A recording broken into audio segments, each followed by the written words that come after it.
সম্মানিত এলাকাবাসী, সম্মানিত সুধী মণ্ডলী, নামাজের আগে যে আমি কথা রাখছিলাম, যেহেতু সময় অত্যন্ত সংক্ষিপ্ত, খুব অল্প কয়েকটি কথা বলেই আমি আমার কথা শেষ করব ইনশাআল্লাহ। আমরা শুকরিয়া আদায় করছিলাম মহান রবের, যিনি আমাদেরকে আজকের এই চান্দগ্রামের জমিনে, চান্দগ্রামের সবুজ চত্বরে একটি দ্বীনি এবং শহীদি সংগঠনের প্রোগ্রাম করার তৌফিক দিয়েছেন। পবিত্র এশান নামাজের পরে আবারও আমরা মহান রবের শুকরিয়া আদায় করি, সবাই বলে আলহামদুলিল্লাহ। সম্মানিত সুধী মণ্ডলী, আমরা ধন্যবাদ জানাই আপনারা যারা আজকে এই শীতের রাতে যারা শীত উপেক্ষা করে আজকে যারা আমাদের এই প্রোগ্রামকে সাফল্যমণ্ডিত করেছেন। আজকে আমরা ধন্যবাদ জানাই বাংলাদেশ চান্দগ্রাম বাজার কমিটিকে, যারা আমাদেরকে সহযোগিতা করেছেন। আজকে আমরা ধন্যবাদ জানাই এই চান্দগ্রামের এলাকাবাসী তথা আশপাশের সকল জনগণকে, যাদের একান্ত সহযোগিতায় আমরা আজকে আমাদের এই প্রোগ্রামকে সফল করতে পেরেছি।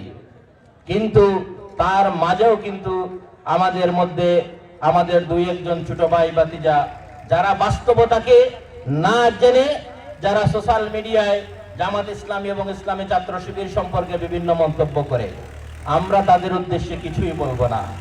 আমরা শুধু বলবো, উহারা প্রচার করুক হিংসা বিদ্বেষ আর নিন্দাবাদ, আমরা প্রচার করিব এক আল্লাহ জিন্দাবাদ।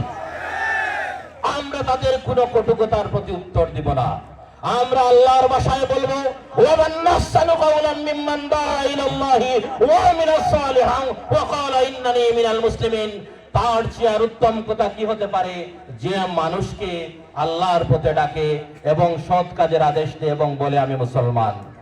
আমরা ইসলামী ছাত্র শিবির এবং জামাত ইসলামের প্রত্যেকটা নেতা কর্মী আমরা সৎ আমল দিয়ে, সুন্দর কথা দিয়ে, সুন্দর ব্যবহার দিয়ে আমরা তাদের মন জয় করব, এই এলাকার মানুষের মন জয় করব।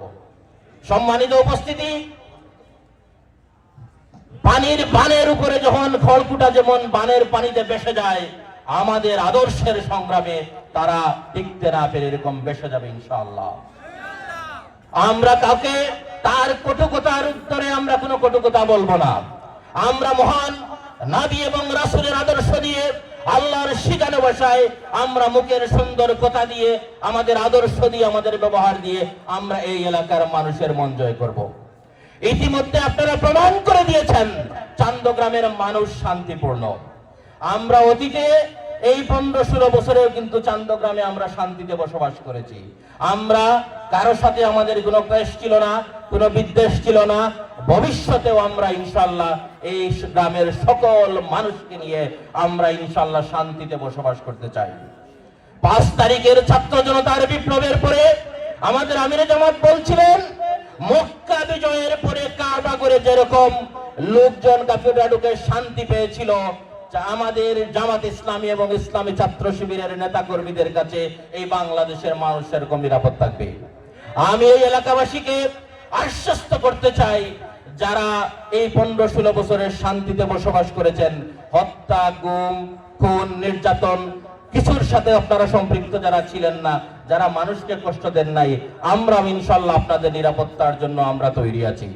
শেখ হাসিনা ফ্যাসিবাদ কায়েম করে যেভাবে ভারতে পলায়ন করেছিল, এই বাংলাদেশে, এই নতুন বাংলাদেশে যে কোনো দল বা ব্যক্তি এই গ্রামকে, এই এলাকাকে কুক্ষিগত করে, তার পরিণতি কিন্তু শেখ হাসিনার মতো হবে। আমরা এই এলাকাকে, এই গ্রামকে, বিশেষ করে এই চান্দগ্রামকে, এই 3 নির্বাচিত ইউনিয়নকে আমরা কুক্ষিগত করতে দিব না। এইখানে সকলের অধিকার সমান থাকবে। আমরা যেরকম তার অধিকারকে বিনষ্ট করব না, আমরাও চাইব না কেউ যেন আমাদের অধিকারকে বিনষ্ট করে। আমরা 15-16 বছরে কথা বলতে পারিনি, এইরকম মিছিল করতে পারিনি, সমাবেশ করতে পারিনি, আমাদের সুন্দর সুন্দর কথাগুলো মানুষের কাছে ফুটিয়ে তুলতে পারিনি, আমাদের কোনো দুঃখ নেই। কিন্তু আগামী দিনে ইনশাআল্লাহ আমরা সকল ফ্যাসিবাদের দাঁত ভাঙা জবাব দিয়ে আমাদের কথাগুলোকে আমরা মানুষের কাছে তুলে ধরব। সম্মানিত উপস্থিতি, আমি আমার কথার শেষ প্রান্তে চলে এসেছি। আজকে আমাদের অনুষ্ঠানের সম্মানিত প্রধান অতিথি, যিনি এই মাটি এবং মানুষের নেতা, এই মাটি এবং মানুষের সন্তান, উনারকে যদি আমরা ইনশাআল্লাহ আগামী দিনে নির্বাচিত করতে পারি, তাইলে আমরা কি আপনাদেরকে দিব? আমি 3টি জিনিসের ওয়াদা দিয়ে যাই আপনাদেরকে। সকল দল এবং মতকে আমরা বিগত 53 বছরে আপনারা দেখেছেন। সব দেখা শেষ, এবার জামাত ইসলামীর বাংলাদেশ। আপনারা একটিবার জামাত ইসলামীকে একটিবার আপনারা আপনাদের খাদিম বানিয়ে দেখেন। আমরা প্রথমত এই বাংলাদেশকে একটি ঐক্যবদ্ধ জাতি হিসাবে আমরা গড়ে তুলব।